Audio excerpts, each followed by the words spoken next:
شهر رمضان الذي أنزل فيه القرآن. بسم الله والحمد لله والصلاة والسلام على رسول الله.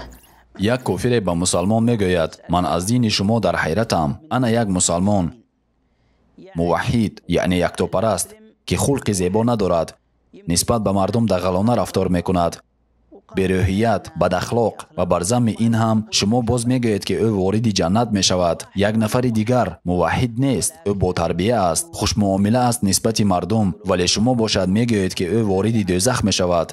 این یعنی چی طور است؟ آیا این از روی انصاف است؟ مسلمان در جواب گفت من زوجه تو، او تنها تو را دوست می دارد ولی گاه وقت به سویت صدا بلند می کند و غیره. فکری تو درباره او چیست؟ وی گفت اگر زوجه ام به من خیانت نکند باقی مانده چیزها را برداشت خواهم کرد. پس مسلمان با او گفت و اگر که او خوش معامله می بود، تو را حرمت می کرد، برای تو خوراک می پخت، برای تبسم می کرد، اما همزمان او مرد دیگر را دوست می داشت. آن شخص گفت نه من او را چشم دیدن نمی داشتم، من با این زندگی کرده نمی توانستم. مسلمان گفت اگر تو این را برای خود قبول نکنی پس چه خیل الله این را قبول می کند؟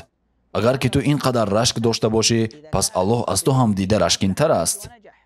الله نمیخواهد که در قلب بنده کسی بجز خودش باشد. این اساس همه اساس هاست. اگر که در قلب انسان توحید باشد پس او به سعادت و نیکبختی میرسد و از آتش رهایی مییابد. حتی اگر در بعضی چیزها ضعف و سستی ورزیده باشد هم او از سبب این اعمال در دوزخ ابدا نخواهد ماند، در مقایسه با آنی که قلبش ویران شده با کسی دیگری بجز الله بنده است. انا اینجا ضرر حقیقی سر می شود. پس آن شخص اقرار شد شما راست میگویید، این بسیار عادی است. این دین از تو میخواهد که در قلبت چیزی و یا کسی نباشد بجز الله.